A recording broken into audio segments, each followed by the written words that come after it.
15h30 sur BFM TV. Bienvenue à vous si vous nous rejoignez dans l'après-info à la ligne de l'actualité aujourd'hui. Et 1, et 2, et 3-0. Grâce à 3-7-0, les volleyeurs de l'équipe de France permettent à notre pays de remonter, ça y est, au 5e rang des médailles par pays. Les coéquipiers de Benjamin Tognuti qui ont remporté leur 2e titre olympique consécutif en pulvérisant la Pologne. De quoi enflammer le Club France où nous retrouverons Sonia Carneiro dans un instant. Également dans l'actualité, la nouvelle vague de forte chaleur en France. 16 départements du sud-est sont concernés par une vigilance orange canicule avec des températures qui pourraient atteindre les 39 degrés. Et ce n'est pas fini. Les prochains jours et nuits devraient rester chauds. Alors, il faudra être vigilant. À l'actualité également, peut-on voir les mêmes émeutes qu'au Royaume-Uni en France? Les autorités craignent une importation des mouvements racistes à Calais après un appel au rassemblement dès demain. Les associations d'aide aux migrants, elles, se préparent à contrer d'éventuelles mobilisations violentes. Et au Proche-Orient, Israël a frappé une école de Gazaville faisant plus de 90 morts selon la défense civile de la bande de Gaza. Une attaque en pleine négociation diplomatique pour parvenir à un cessez-le-feu dans la région. Et alors que la riposte de l'Iran et de ses alliés après l'assassinat du précédent chef du Hamas se fait toujours attendre. Mais tout d'abord, on prend la direction du Club France dans le nord de Paris pour vous retrouver Sonia Carneiro, puisqu'on a vécu cette finale incroyable de volley-ball masculin tout à l'heure avec cette victoire écrasante de la France face à la Pologne. Racontez-nous, Sonia, l'après-midi folle que vous vivez avec les supporters de ce Club France. Ah oui, c'est vrai, le Club France, on le sait maintenant, c'est le 15e jour de Club France pour nous sur BFM TV. Et on sait que c'est l'endroit où tout se passe. Tous les supporters français viennent ici pour suivre les épreuves en direct, mais pour célébrer aussi les athlètes. C'est le passage obligatoire pour tous nos médaillés olympiques français. Ils viennent ici montrer la médaille, célébrer. Les images font le tour des médias, le tour des réseaux sociaux. C'est la fête ici, il y a énormément d'activités. Il y a des écrans partout, à l'intérieur, à l'extérieur. Et tout le monde vient communier, tout le monde veut acheter son billet. Tous les matins, il y a des billets, les derniers billets qui sont en vente. Mais c'est vrai que tout est parti depuis plusieurs jours déjà, on le sait. C'est bientôt la fin dans ces Jeux Olympiques. Tout le monde nous parle un peu déjà de nostalgie, de se dire mais qu'est-ce qu'on va faire lundi? Où est-ce qu'on va aller? Évidemment, ce sera le retour de la routine. Mais il y aura ensuite les Jeux Paralympiques qui vont continuer de nous faire vibrer, notamment à Paris, en région parisienne. Et les médailles, évidemment, on continue de scruter ce classement des médailles avant la fin des épreuves demain. Oui, nos volleyeurs français ont apporté à la France la 15e médaille d'or, record d'Atlanta de 1996, égalé pour la délégation française avec 15 médailles d'or, 57 médailles en tout. Le record de Pékin de 2008 largement battu, il était à 43 médailles. Ce sont des Jeux Olympiques extrêmement réussis pour nos athlètes français, mais on vous le rappelle, ce sont les médailles d'or qui déterminent le classement des médailles. On en a 15 pour l'instant. La France, elle est 5e. Le Japon en a une de plus à la 4e place. On peut déjà compter tout d'abord sur nos handballeuses qui jouent actuellement pour apporter peut-être une autre médaille d'or et atteindre le top 4. Merci Sonia Carneiro au Club France pour BFM TV. Bonjour Nicolas Pelletier, journaliste RMC Sport. 2 semaines après le début de ces JO, l'organisation des JO estime que c'est un succès. En tout cas, c'est Tony Estanguet qui le dit. Oui, on l'a rencontré ce matin, Tony Estanguet, pour faire un bilan de ces 15 jours de compétition à Paris, mais aussi partout en France, parce qu'on sait que les épreuves de surf avaient lieu à Tahiti, que les épreuves de voile avaient lieu à Marseille. Et donc oui, pour Tony Estanguet, c'est un bon bilan qu'il faut dresser de ces Jeux Olympiques, un bilan satisfaisant, surtout qu'il a rappelé que quand vous voyez la pluie arriver le jour de la cérémonie d'ouverture, ils ont pu trembler au sein du comité d'organisation, mais on va l'écouter, Tony Estanguet. Il tire ce bilan parfait de A à Z, surtout l'organisation et aussi sur le sportif. Si on m'avait dit, il y a 10 ans, il y a 5 ans, il y a 1 an, ou même la veille de la cérémonie d'ouverture, que ça se passerait comme ça, j'aurais tout de suite dit oui. Pour nous, c'est formidable, c'est un succès, je pense, collectif absolument incroyable. La France a réussi ces Jeux. Une réussite donc d'organisation, une réussite sportive, vous le disiez aussi Nicolas, avec notamment pour la France, ce qui nous intéresse, ce classement et puis ces belles réussites avec encore des chances de médailles. On parlait du volley, il y a le hand en cours, mais là, d'ici ce soir, on peut encore glaner des médailles. Jusqu'à demain après-midi, on va scruter ce tableau des médailles parce qu'on le rappelle, le ministère des Sports et même Emmanuel Macron, ils ont fixé le top 5 en objectif, donc il faudra voir demain soir si on est dans le top 5 de ce tableau des médailles. Il y a 2 grandes chances de médailles qui sont assurées, mais 2 médailles d'or jusqu'à demain. C'est le basket féminin et masculin. Les 2 équipes de France seront en finale face aux États-Unis. Un choc extrême, les 2 chocs extrêmes de ces Jeux Olympiques. Il y a donc aussi le hand féminin qui est en cours. Donc voilà, quelques chances de médailles encore pour les médailles d'or du côté des sports collectifs. Des côtés du sport individuel, ça sera un peu plus compliqué d'aller chercher des médailles, peut-être au taekwondo avant ce soir. Mais voilà, on scrute ce tableau des médailles jusqu'à demain soir pour voir si on sera dans le top 5. Pour revenir sur le basket, juste, on a quelle chance du côté à la fois des femmes que des hommes de battre cette team USA? Peut-être un peu plus de chance de battre les filles américaines plutôt que les garçons. Mais voilà, un peu plus de chance. On verra ça ce soir. Ce soir, les garçons. Demain, les filles. 2 finales, 2 gros chocs pour terminer ces Jeux Olympiques de Paris 2024. Merci Nicolas Pelletier, journaliste RMC Sport. Ces 2 derniers jours de Jeux Olympiques vont se dérouler sous une chaleur écrasante et qui pourrait durer assez longtemps. Météo France place actuellement 16 départements en vigilance orange dans le sud et le sud-est. Parmi ceux-ci, les Bouches-du-Rhône, où nous vous retrouve Laura Baquet à Marseille. Laura, on imagine les services sociaux mobilisés avec cette chaleur. Oui, exactement, car c'est une situation assez préoccupante à Marseille. Aujourd'hui, c'est le 2e épisode de canicule et c'est pourquoi les services sociaux sont très mobilisés aujourd'hui pour les personnes vulnérables. Et nous sommes avec Philippe. Philippe, vous êtes directeur de communication d'un centre d'action sociale. Toute la journée, vos équipes passent des appels pour les personnes qui sont isolées, vulnérables. Racontez-nous en quoi cette mission est essentielle pendant des périodes de canicule comme celle-ci. Alors ici, vous êtes sur le plateau téléphonique de la plateforme donc de veille sociale du CCS de Marseille, du Centre communal d'action sociale. Une veille sociale renforcée en été, donc du 1er juillet au 31 août. Nos opérateurs appellent les personnes qui sont identifiées sur un fichier qu'on appelle le registre nominatif et que l'on appelle pour savoir s'ils vont bien, si tout se passe bien, s'ils supportent la chaleur, leur rappeler les conseils pratiques à suivre en cas de forte chaleur. C'est le cas en ce moment avec l'alerte orange que nous avons. Et également leur demander si tout va bien et s'il y a des problématiques qui apparaissent chez ces personnes, à ce moment-là, nous les orientons vers nos services internes ou vers des structures associatives avec lesquelles nous travaillons pour justement briser un petit peu l'isolement et le stress qui est celui qu'ils rencontrent avec les fortes chaleurs. Un service, vous l'avez dit, nous sommes en vigilance orange, donc un service qui est ouvert le week-end alors que d'habitude il ne l'est pas, donc vous renforcez le dispositif. Et d'ailleurs, qu'est-ce que les personnes vous disent au téléphone? Alors déjà, elles sont extrêmement enchantées qu'on les appelle, que l'on prenne soin d'eux. Elles nous disent effectivement que cette année, elles ont un petit peu plus de mal à supporter la chaleur. Donc de l'action que nous avons de les sensibiliser, de les appeler, de leur demander d'être vigilants, leur permet justement de passer cette épreuve avec plus de facilité. Et comment vous l'expliquez qu'elles souffrent plus cette année? Vous disiez que c'était peut-être parce que c'était le 2e épisode. Qu'est-ce qui peut expliquer ça? Effectivement, on a enchaîné un 2e épisode. L'été a commencé un petit peu plus tard et les chaleurs sont venues vraiment de manière très forte d'un seul coup. Donc effectivement, pour ces personnes âgées, c'est plus difficile. Merci beaucoup pour ces précisions, Philippe. On rappelle qu'il y a 11 000 personnes sur le fichier. Dans la ville de Marseille, les piscines municipales sont également ouvertes aujourd'hui gratuitement pour que les citoyens puissent se rafraîchir en cette période de canicule. Merci Laura Baquet, en direct dans les Bouches-du-Rhône avec Simon Pérez de Sousa pour BFM TV. On en parle avec notre invité Frédéric Haro. Bonjour, vous êtes porte-parole de la sécurité civile. On imagine que vous aussi, à la sécurité civile, vous êtes particulièrement mobilisé par ces épisodes de canicule. Bien sûr, bonjour. Donc effectivement, la canicule qui concerne surtout la partie sud de la France mobilise l'ensemble des services. On a vu dans votre reportage ce qui peut être fait localement pour rappeler les bons conseils aux personnes. Et puis après, l'ensemble du dispositif de secours au quotidien qui a même de pouvoir répondre. Mais pour rebondir sur les bons conseils, effectivement, l'idée c'est de ne pas avoir à appeler les secours et donc d'appliquer des conseils qui sont relativement simples, de chercher la fraîcheur, de s'hydrater correctement au quotidien. Et puis, comme c'était bien montré dans le reportage, de veiller sur ses proches, sur sa famille, sur les personnes qui ne s'hydrateraient pas d'elles-mêmes. Je pense aux personnes âgées, aux enfants essentiellement.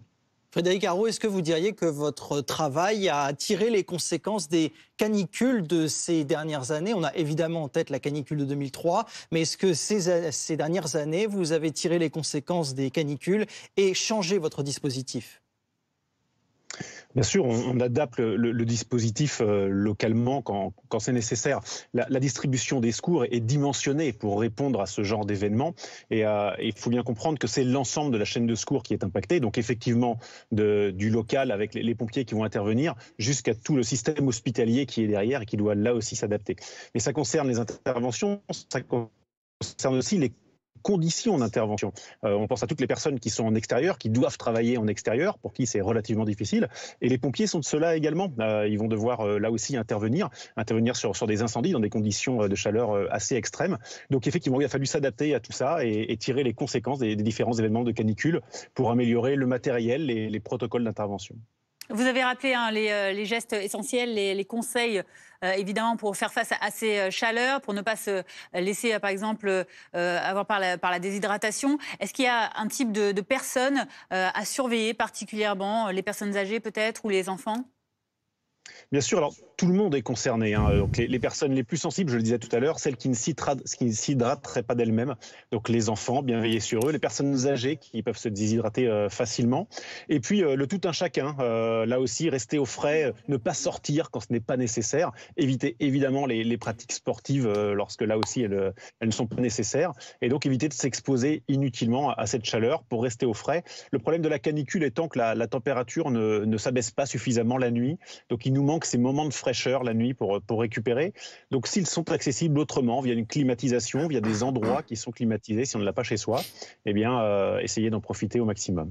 Merci Frédéric Arrault, je rappelle que vous êtes porte-parole de la sécurité civile et je rappelle qu'il y a un numéro vert, donc gratuit, si vous êtes en difficulté ou que vous avez des questions sur la canicule, sur les fortes chaleurs. Canicule Info Service 0800 06 66 66 0800 06 66 66. Également dans l'actualité à 15h41, en marge des émeutes anti-immigration au Royaume-Uni, des militants britanniques d'extrême droite menacent de venir ce week-end sur les plages françaises pour, je cite, arrêter les bateaux. La ville de Calais est directement concernée. Et c'est là qu'on vous retrouve, Guillaume Lavial, puisque les autorités locales se disent assez inquiètes.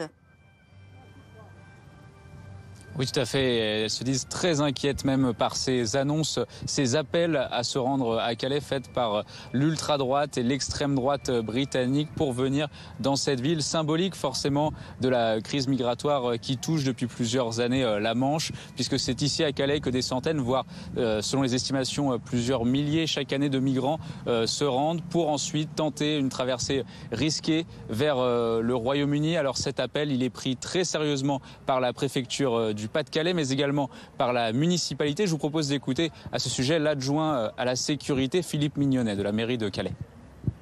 La population calaisienne et du Calaisis est exemplaire sur le sujet. Nous connaissons ça sur notre territoire depuis plus de 20 ans. La population est exemplaire et comprennent pertinemment que ce qu'il se passe au Royaume-Uni ne doit pas arriver chez nous. Et ils n'en sont absolument pas d'accord. Il peut y avoir bien sûr des groupuscules d'ultra-droite, d'ultra-gauche, mais qui sont bien sûr surveillés et nous sommes très attentifs. Nous n'en avons pas jusqu'à présent et nous souhaitons que l'ultra-droite ou l'extrême-droite ne commence pas ce type de jeu. La principale question autour de ces appels est de savoir combien de personnes traverseront précisément la Manche demain, mais également avec quel but. Est-ce qu'il s'agira simplement d'un mouvement de protestation ou est-ce que l'on risque de voir, un peu comme au Royaume-Uni depuis une dizaine de jours, des émeutes particulièrement violentes se déclarer à Calais? C'est toute la question qui se pose et qui est mesurée par les pouvoirs publics. Merci Guillaume Lavial, vous êtes à Calais pour BFM TV. Et de leur côté, les associations de soutien aux migrants se mobilisent pour empêcher toute importation de la situation britannique sur le sol français. Voici ce que prévoit notamment l'association Utopia 56. Ça nous ramène à une époque peu glorieuse de la France et de l'Europe.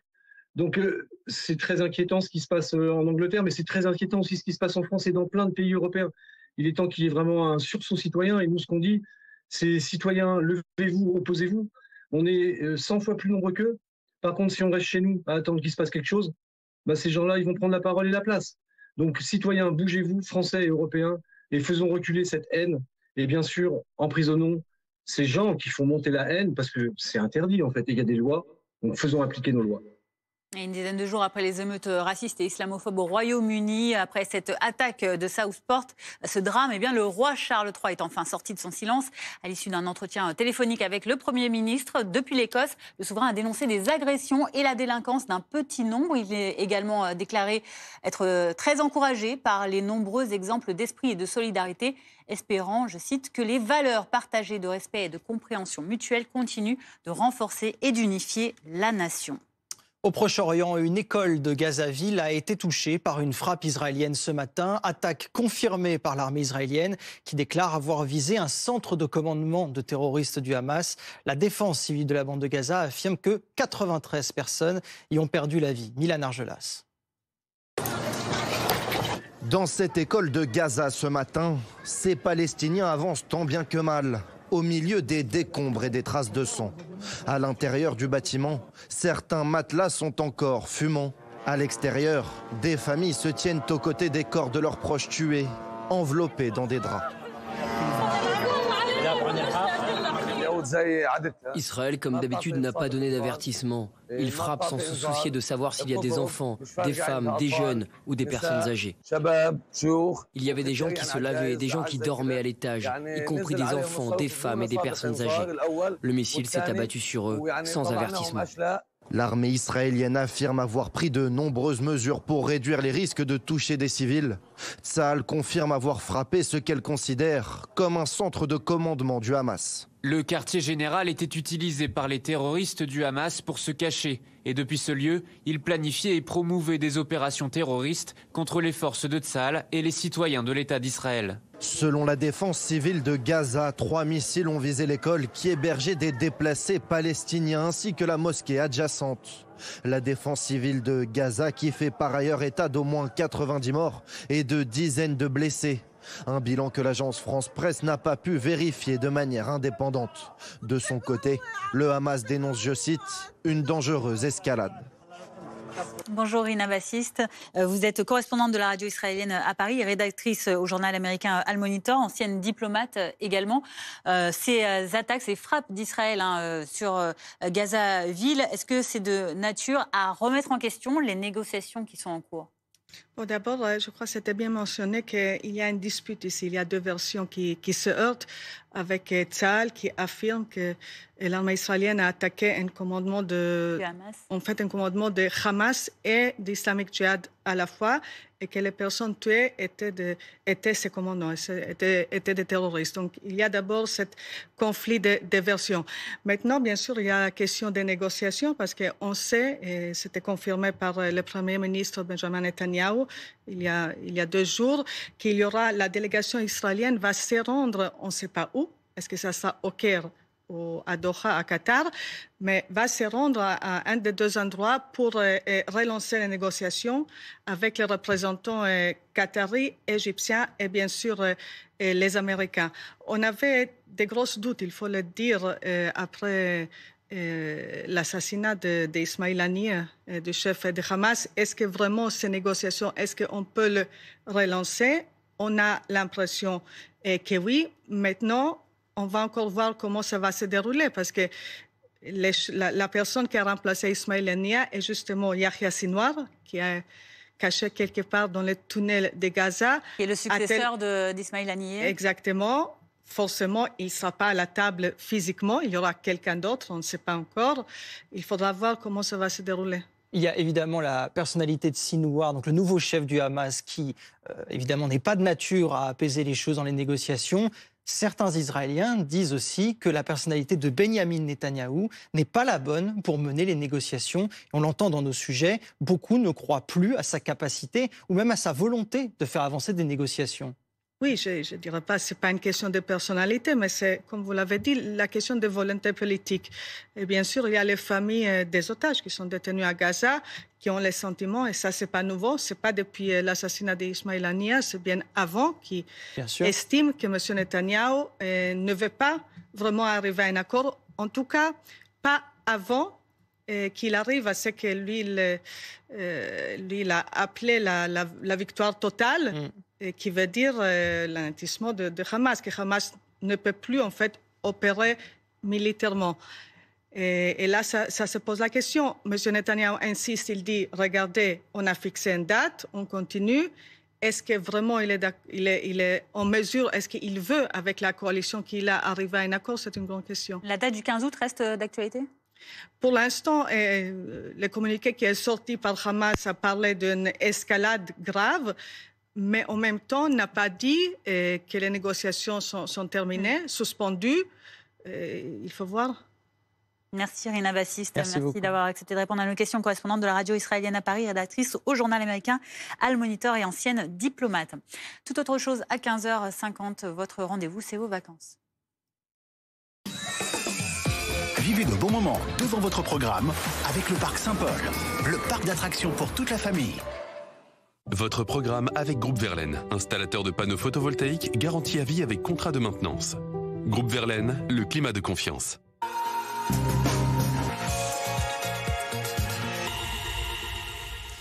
Nos reporters Julie Rosaire et Alizé Boissin ont posé leurs valises dans un camping familial de l'Hérault et elles nous racontent leur installation.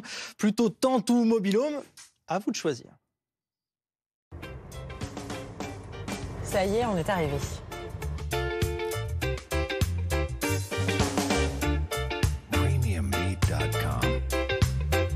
Après des mois à subir une météo capricieuse, on avait bien besoin de soleil. Et voici où nous avons posé nos valises. Dans ce camping, au bord de mer. Capacité d'accueil, 2600 personnes.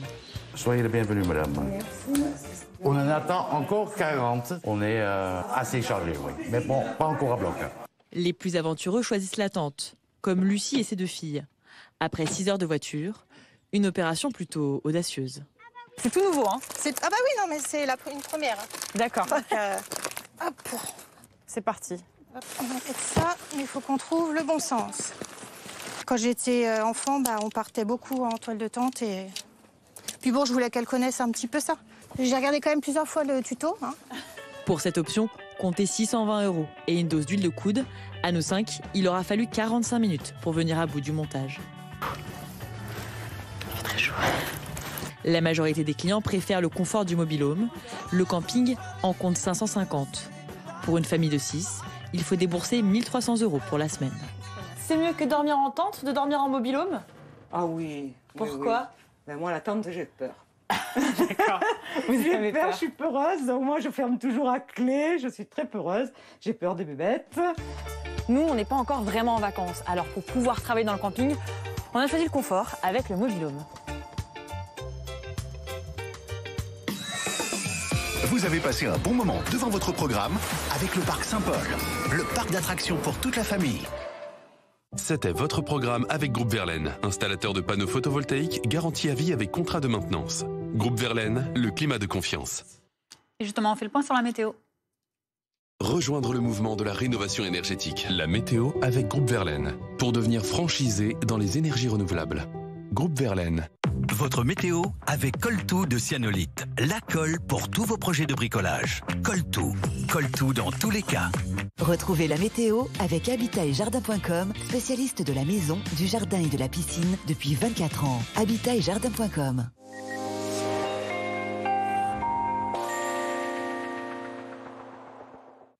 Bonjour à tous, soyez prudents avec ces très fortes chaleurs. Pensez à bien vous hydrater, d'autant plus que ça va s'accentuer pour demain et lundi. Déjà cet après-midi, cette chaleur, elle gagne du terrain avec un soleil de plomb, vous le voyez, par un nuage dans les ciels. Et cette vigilance orange canicule pour 16 départements en raison de températures élevées durant au moins 3 jours et 3 nuits. Côté ciel, pour demain matin, on se réveille avec un beau soleil partout, un léger voile d'altitude présent à certains endroits. Quelques nuages bas le long des côtes de la Manche, mais également autour du golfe du Lion avec ce vent de sud qui va souffler de 40 à 60 km/h. Et dans l'après-midi, les nuages bas vont largement se lever. On va conserver à peu de choses près ces mêmes conditions, même si on pourrait avoir une averse localement orageuse par évolution diurne sur les Pyrénées, le Massif central ou encore les Alpes. Vos températures pour demain matin, nuit dure à supporter à certains endroits, notamment du côté de Nice avec déjà 27 degrés, 25 du côté de Toulouse, 19 dans la rue de la capitale. On respire davantage du côté de Brest avec 16 degrés, mais également sur la pointe du Cotentin avec 13 degrés. Et dans l'après-midi, les très fortes chaleurs, vous le voyez, vont concerner le sud-ouest en remontant jusqu'à la région Poitou-Charentes où on pourrait atteindre les 40 degrés. Vous le voyez notamment du côté de Bordeaux, 38 à La Rochelle, 38 également du côté de Lyon, 33 à Strasbourg et jusqu'à 30 degrés du côté de Lille. Demain, on aura un peu plus de nuages dans l'ouest du pays, mais plus on ira vers l'est, plus le soleil sera dominant, avec toujours un orage sur les Pyrénées, les Alpes, un peu plus de nébulosité également pour vous vers le Pays Basque. Et on peut regarder ce que ça va donner au niveau des températures, puisqu'avec ce courant océanique, eh bien, vous le voyez, ça va s'améliorer dans l'ouest, mais cette chaleur, elle va concerner une partie est du territoire, avec donc des Hauts-de-France au Grand Est, en redescendant jusqu'à la basse vallée du Rhône, des températures de 36 à 38 degrés. Et après ça, eh bien, les orages devraient se développer pour mardi, mais également pour mercredi, et donc faire baisser progressivement les températures. Vous avez regardé la météo avec Groupe Verlaine. Isolation thermique par l'extérieur avec aide de l'État. Groupe Verlaine, le climat de confiance. C'était votre météo avec Coltou de Cyanolite. La colle pour tous vos projets de bricolage. Coltou. Coltou dans tous les cas. C'était la météo avec Habitat et Jardin.com. Spécialiste de la maison, du jardin et de la piscine depuis 24 ans. Habitat et Jardin.com. Et restez avec nous dans un instant, nous reviendrons sur cette vigilance orange canicule qui concerne 16 départements du sud-est de la France. À tout de suite.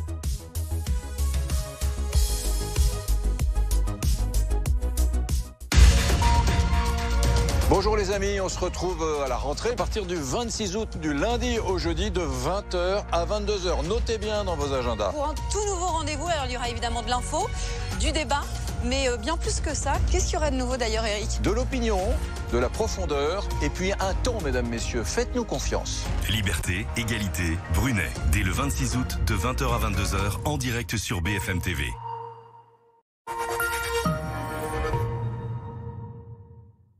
Yes! Yes! Voilà l'effet que ça fait d'acheter ses fournitures scolaires sur rentrediscount.com. Rentrediscount.com, numéro 1 français des fournitures scolaires en ligne. Avant, le mal de dos gâchait mes nuits. Avec le matelas Perco, j'offre à mon dos un confort ultime. Et à moi, de meilleures nuits. Perco a créé le meilleur matelas pour soulager notre dos avec des professionnels de santé. Testé par un laboratoire indépendant, sa technologie Body Adapt répartit idéalement mon poids pour soulager mes points de tension. Dans les 15 premiers jours, j'ai senti un soulagement de mes douleurs. Comme 9 utilisateurs du matelas Perco sur 10. Rendez-vous sur perco.com et profitez de 100 nuits pour l'essayer. Perco. Libérez votre dos. Les amis, je vais vous montrer en 20 secondes la composition d'un colis comme j'aime. Dans chaque colis, il y a 4 valisettes. C'est facile, ça fait une par semaine. Dans chaque valisette, les repas de la semaine. 7 petits déjeuners. Les céréales. 7 déjeuners. Oh, le chili con carne. 7 collations et 7 dîners. Ensuite, c'est simple. Vous mettez le cerveau sur off, vous suivez le menu et vous perdez du poids. Et en plus, chaque repas, c'est à partir de 3,92 €. J'ai bien dit 3,92 €. Allez, on n'attend pas là. On va sur le site commejaime.fr. Commejaime.fr. Et on n'oublie pas le .fr. C'est important, .fr.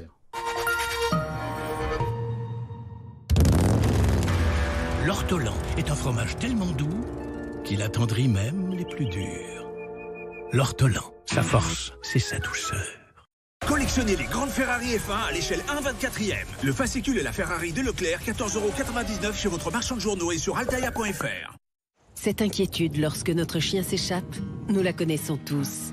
Faites confiance à Tractive pour ne plus vivre ça. Tractive, la solution pour suivre votre chien à la trace. Maintenant disponible avec 30% de réduction. L'art à son sommet est beau, époustouflant, intemporel et émouvant. Découvrez 5000 ans d'histoire dans un art inspiré du divin. Vivez Shen Yun. Collection Marvel Ultimate. Tous les 15 jours, redécouvrez l'intégrale de l'univers Ultimate en édition collector. Spider-Man, Captain America, la Veuve Noire, Wolverine. Tous vos super-héros préférés dans une collection de prestige avec des bonus exclusifs et une frise inédite. Le numéro 1 Spider-Man, 3,99 € seulement. Je suis la route. Je suis la route qui conduit Léo à l'indépendance. Je suis la route qui emmène Julie et ses amis danser jusqu'au bout de la nuit. Je suis la route qui emmène Jeanne et Capucine à leur séminaire d'entreprise. Ah, eh ben en fait non. Je suis la route qui rapproche les jeunes tourtereaux et qui réunit les vieux poteaux. Je suis la route et je peux vous emmener où vous le désirez. Je suis la route et j'aime vous rendre plus libre, plus vivant. Et j'aimerais que vous le restiez.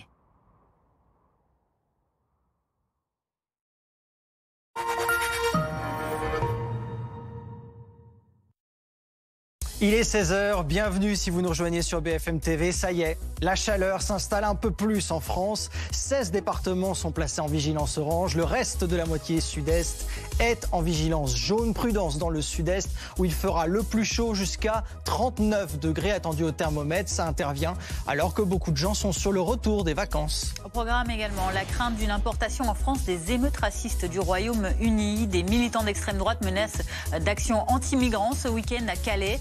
Alors, autorités locales et associations d'aide aux migrants se préparent à les contrer. Et puis victoire avec la manière, les Français qui ont battu la Pologne en finale du volley masculin. Médaille d'or donc pour la France qui repasse à la 5e place du classement des médailles par nation, et d'autres pourraient tomber aujourd'hui.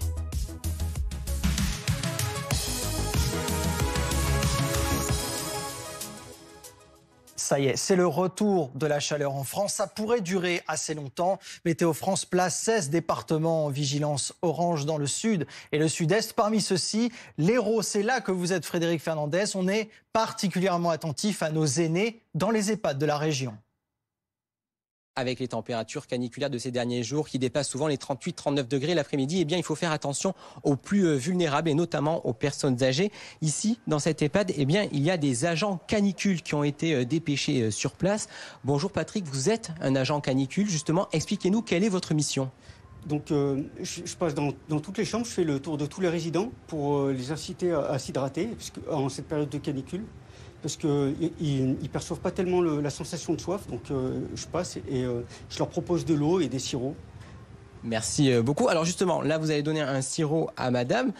Donc Françoise, c'est important pour vous justement, en cette période de canicule, d'avoir des agents qui viennent à vos côtés? Ça nous fait plaisir, oui. Oui, remarquez, on a quand même de l'eau fraîche. Si on a besoin de l'eau fraîche, on va là-bas, on prend de l'eau fraîche. On a un truc pour remplir les bouteilles. Mais on aime bien quand on a l'agent qui vient nous porter à boire, ça nous rafraîchit quand même. À 11h, ça fait du bien avant d'aller manger. Et vous me disiez aussi que vous allez l'après-midi dans des salles climatisées. Ah oui, on va dans les salles climatisées en bas. Oui, c'est climatisé. On a les animateurs qui viennent nous faire des animations, quoi. On fait des jeux, on fait tout, quoi. Puis on est en train de tricoter. On est 6 ou 7 qu'on est en train de tricoter en écoutant Patrick et les animatrices qui nous posent des questions.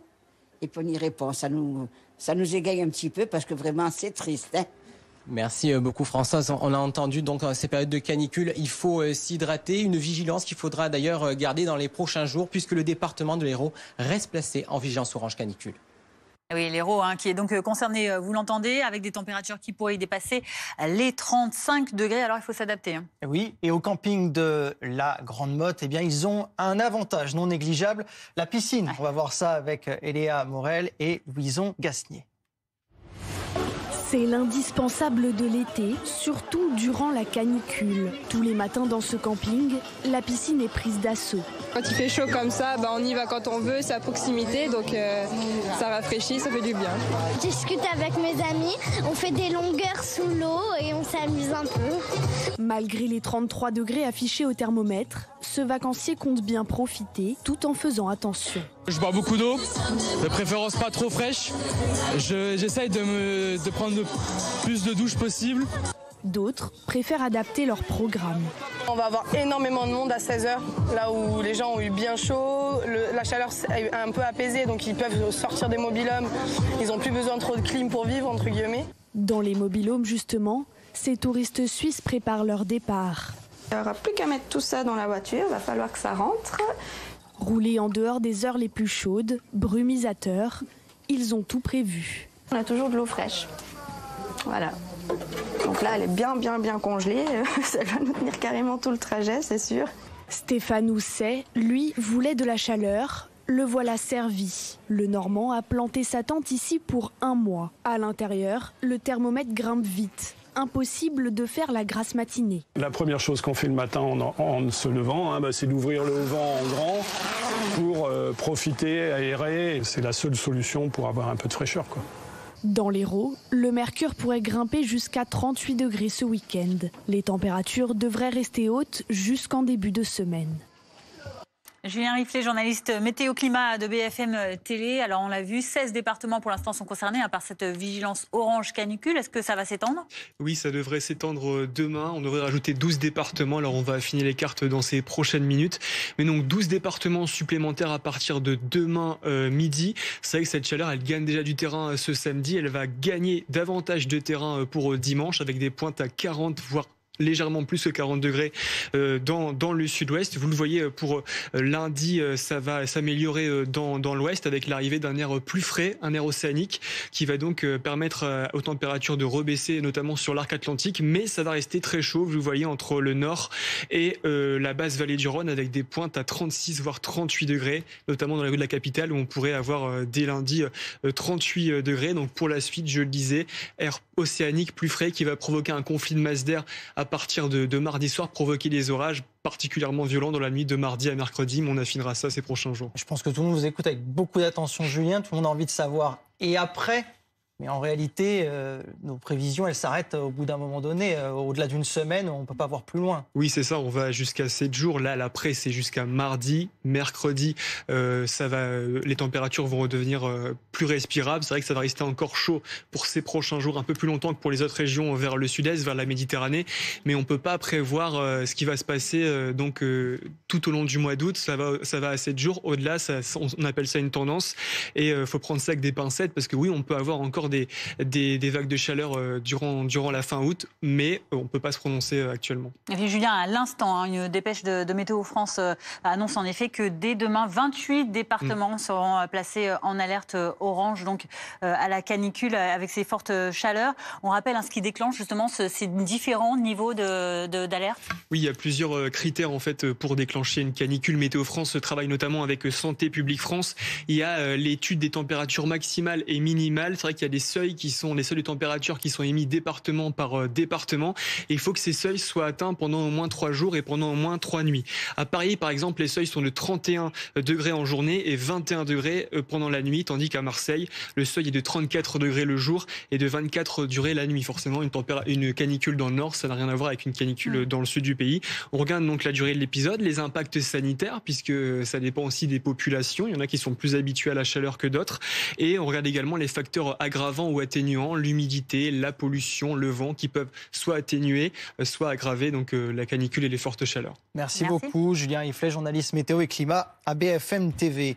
Les émeutes racistes et anti-migrants au Royaume-Uni peuvent-elles se propager en France ? Les autorités surveillent de près un appel à des actions qui a été posté sur les réseaux sociaux. Avec un message qui vient d'un compte nommé Active Patriote, et il demande à ses partisans de venir demain à Calais. Les détails avec Milan Argelas, Jérémy Mailleux et Mathis Menu.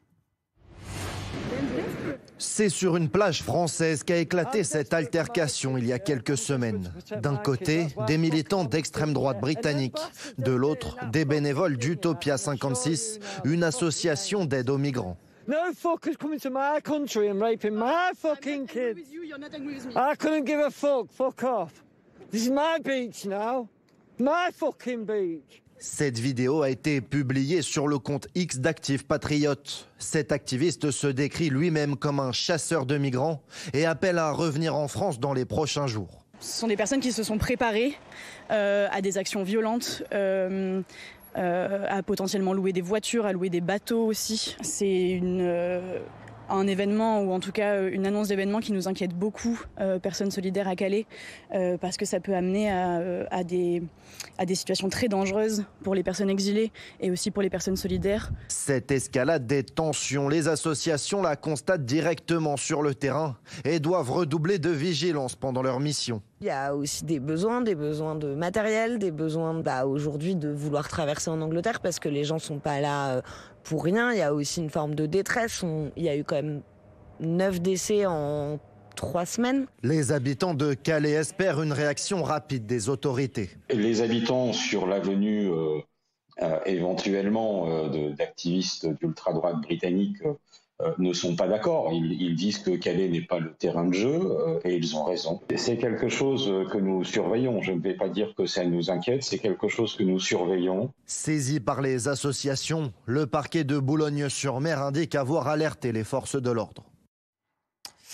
Et notre correspondante à Londres, Sidonie Gaucher. Sidonie, qu'est-ce qu'on sait du profil de Active Patriote ?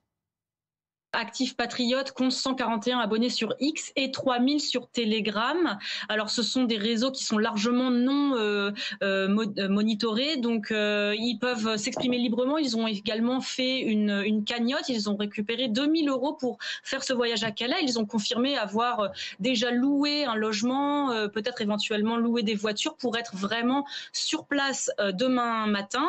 Alors la thématique du moment sur leur flux Telegram, c'est Stop the Boat. Donc là, ça sème aussi un peu la confusion puisqu'il récupère le slogan anti-immigration de Rishi Sunak, l'ancien Premier ministre conservateur.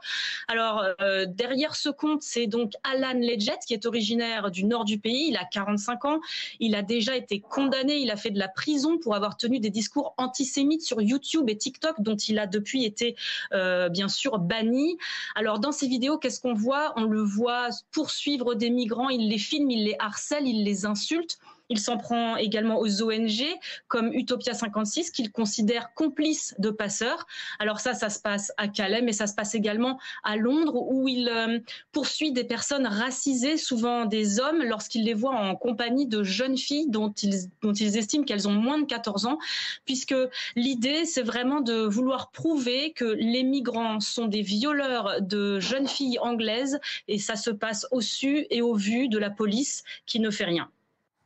Dans l'actualité également, à 16h11, c'est peut-être la riposte la plus importante de Vladimir Poutine depuis l'incursion surprise des forces ukrainiennes à Koursk. 3 opérations auraient été lancées dans des régions frontalières de l'Ukraine. Jean-Didier Revoin, vous êtes notre correspondant à Moscou.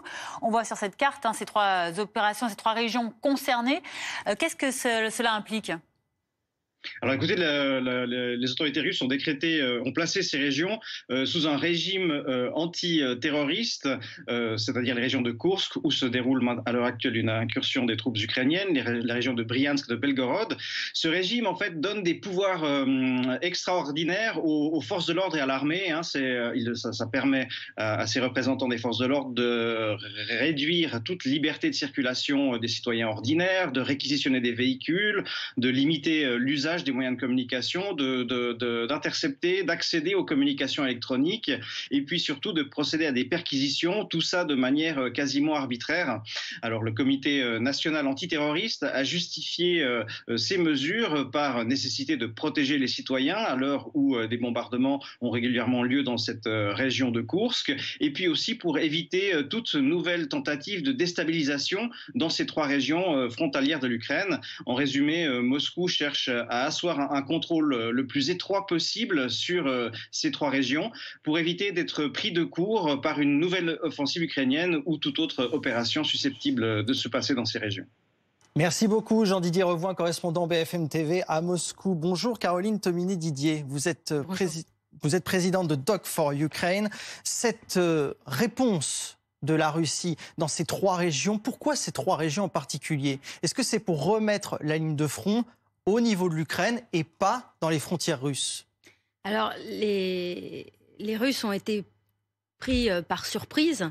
Le renseignement russe aurait dû savoir qu'il y avait de 1000 à 10 000, on dit même 10 000 Ukrainiens qui auraient pénétré le territoire russe. Pour le moment, ce sont des approximations.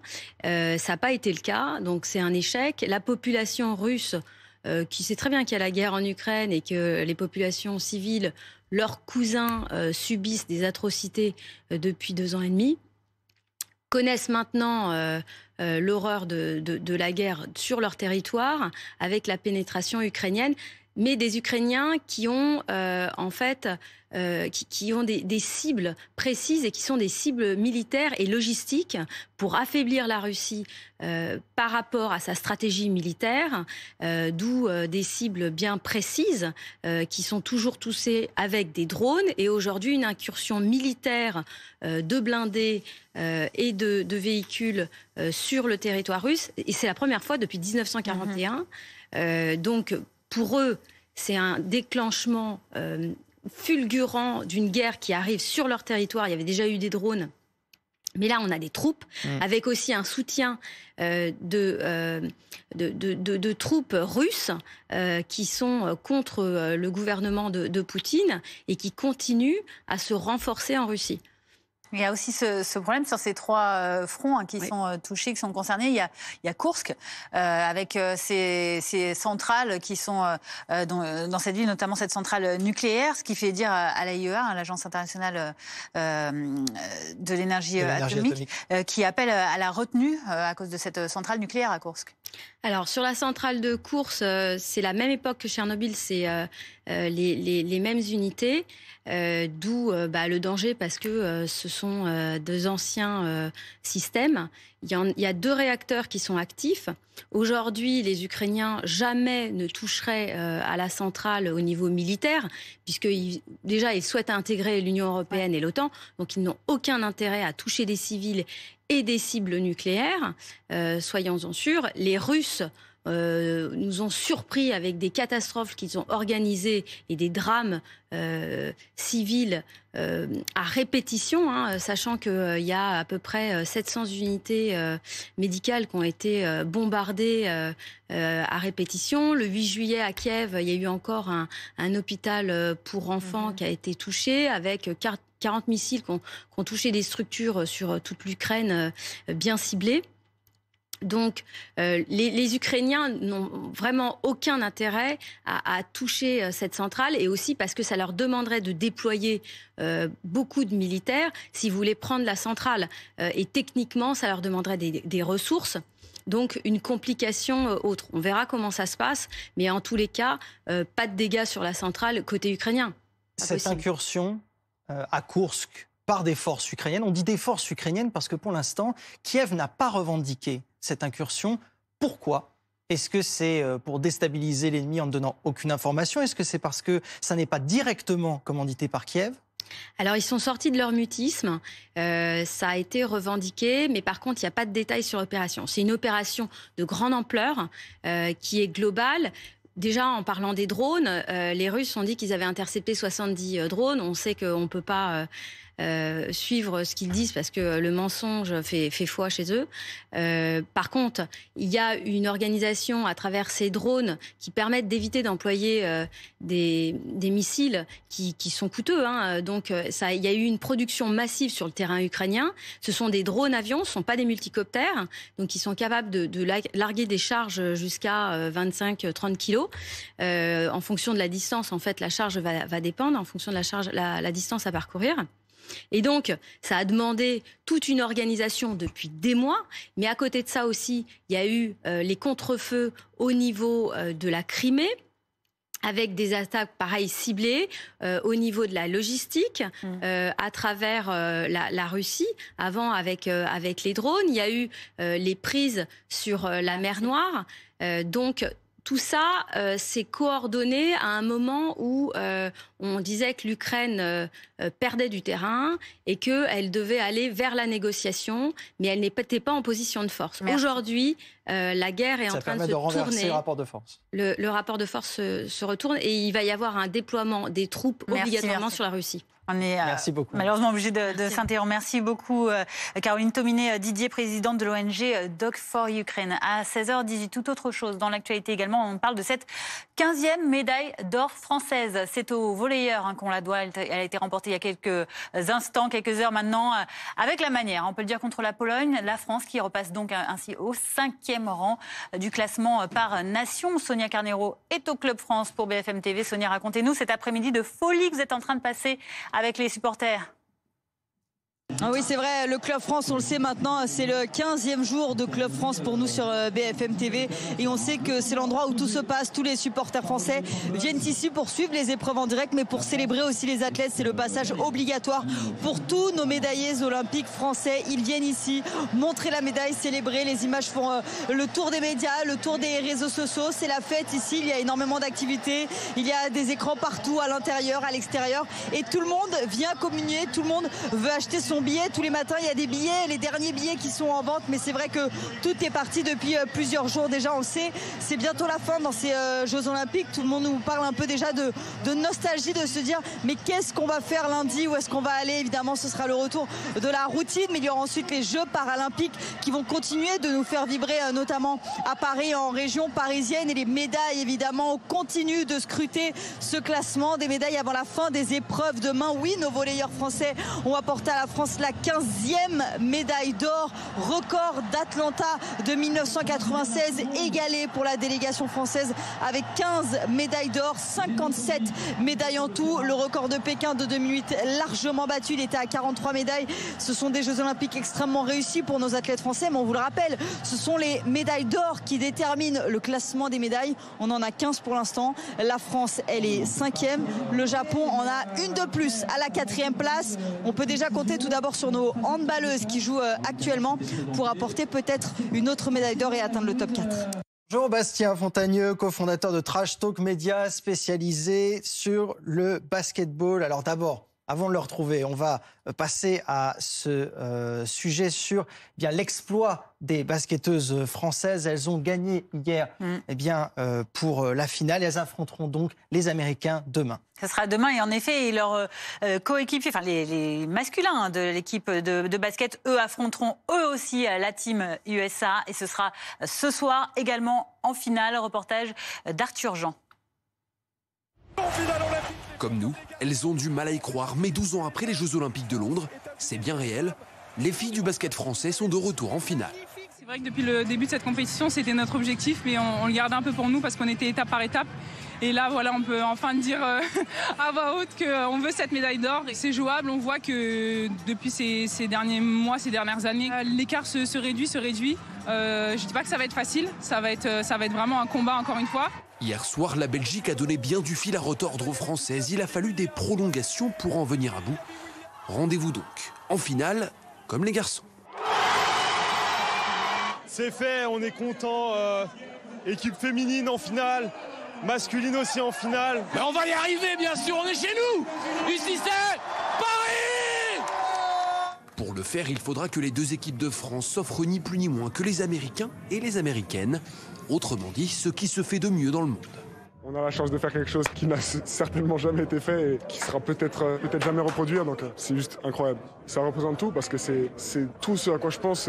C'est vraiment 24 heures sur 24. On pense que ça, on pense que c'est le final. C'est une énorme chance de pouvoir marquer l'histoire. Victor Wembanyama contre LeBron James, c'est ce soir à 21h30. Les filles, elles, clôtureront ces Jeux Olympiques de Paris demain à 15h30. Bastien Fontagneux, on vous retrouve donc cofondateur de Trash Talk Media spécialisé sur le basketball. Parlons donc d'abord basket. On y a cru, on a eu peur, finalement elles ont réussi. Les équipes féminines et masculines vont donc affronter les États-Unis en finale au basket. C'est même difficile encore à réaliser au moment où on parle. C'est vrai que nous, on a pris entre 10 et 15 ans dans les veines, là, en l'espace de 2 semaines. Des matchs irrespirables, des fins de rencontres absolument démentes. Mais oui, ça y est, la phrase est réelle. En l'espace de 24 heures, c'est le rêve dans ce sport-là, comme on a parlé. Par exemple, au tennis de table, c'est battre les Chinois. Et bien au basket, c'est battre les Américains et les Américaines. Tout ça en 24 heures, c'est un week-end historique. Avec quelle chance justement de les battre, ces Team USA. Alors c'est pas toujours facile, ce sont quand même les grands favoris, les meilleurs. À la fois chez les hommes et chez les femmes, ça va être compliqué ou pas ? On parle d'un exploit, évidemment, on parle d'un exploit puisque les Américains et Américaines ont été envoyés, les meilleurs, les tout meilleurs de la planète ont été envoyés. Mais les Français ont toujours une chance et les Français n'ont jamais été aussi bons que lorsqu'ils sont dos au mur et pas du tout annoncés favoris. Donc il existe une chance, mais c'est un scénario vraiment très précis. Il faudra notamment rendre le jeu le plus rugueux possible. On a vu notamment les équipes de France parler de leur capacité à rendre le match dur, sale. Ça va pas être une grande fête s'ils y arrivent puisqu'on essaiera de défendre très très dur. Mais ces groupes-là en sont capables. On l'a vu pour les garçons avec donc face au Canada en quart de finale et face à l'Allemagne, et avec les filles hier soir en prolongation face à la Belgique. Alors, vous l'avez dit, les États-Unis sont les favoris, mais on dit que l'équipe féminine de basket est plus que favori, on l'a dit, imbattable. C'est tout simplement depuis 1992 qu'elles n'ont pas perdu un match officiel aux Jeux Olympiques. Donc on parle de plus de 30 ans d'invincibilité. Elles sont extrêmement fortes. Mais encore une fois, les Françaises, on les a vues s'exprimer. Gabby Williams, Marine Johannes, Iliana Ruppert en première. On dit qu'elles sentent qu'elles ont la capacité de tenir le regard. Et c'est ça qu'il faut pour espérer battre cette équipe américaine. On a vu les garçons américains être mis en difficulté par la Serbie en demi-finale. Il faut tenir le regard. Et en se rapprochant du buzzer, espérer un miracle. Pour ça, il faut notamment des phénomènes comme chez les garçons, Victor Wembanyama entouré de ses coéquipiers, Marine Johannes et compagnie chez ces dames. Merci beaucoup. On compte en tout cas sur eux et leurs atouts. Merci Bastien Fontanieu, cofondateur de Trash Talk Média spécialisé sur le basket. À 16h24, tout de suite, c'est vos vacances. Vivez de bons moments devant votre programme avec le Parc Saint-Paul, le parc d'attractions pour toute la famille. Votre programme avec Groupe Verlaine, installateur de panneaux photovoltaïques garantis à vie avec contrat de maintenance. Groupe Verlaine, le climat de confiance.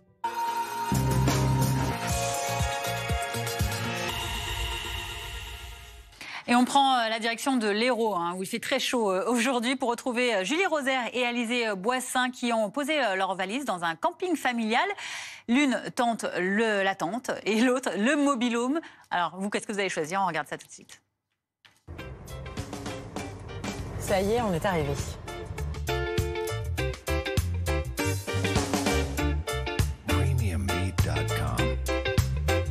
Après des mois à subir une météo capricieuse, on avait bien besoin de soleil. Et voici où nous avons posé nos valises, dans ce camping, au bord de mer. Capacité d'accueil, 2600 personnes.